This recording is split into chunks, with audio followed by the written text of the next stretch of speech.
تحریک انصاف کے ترجمان رؤف حسن اور دیگر پی ٹی آئی کارکنانوں پر درج ایف آئی آر کی کاپی منظر عام پر آ گئی۔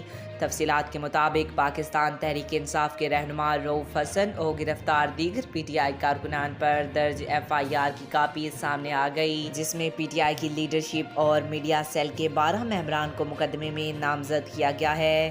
متن میں کہا گیا ہے کہ دوران تفتیش ملزم احمد وقاص نے مقدمے میں انکشاف کیا وہ پی ٹی آئی کی قیادت، میڈیا سیل کے ارکان اور دیگر نامعلوم افراد ریاست مخالف بیانیاں بناتے ہیں۔ متن کے مطابق ملکی سالمیت اور امن و امان سبوتاژ کرنے کے لیے سوشل میڈیا کا استعمال کرتے ہیں اور روزانہ اندرونی اور بیرونی قوتوں کے ساتھ مل کر ملک کو نقصان پہنچا رہے ہیں۔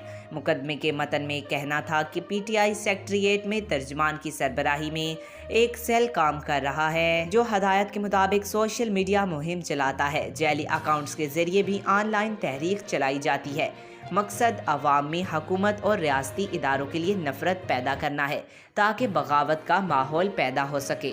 ملزمان میں وقاص احمد، رؤف، آفاق احمد علوی، حمید اللہ ذیشان فاروق، سید اسامہ، محمد رضوان، محمد رفیق، سید حمزہ، خاتون کارکنان فرحت، خالد، اقرا الیاس اور دیگر نامعلوم افراد شامل ہیں۔ آج تک کے لیے اتنا ہی۔ مزید ایسی معلوماتی ویڈیو دیکھنے کے لیے چینل کو سبسکرائب کریں۔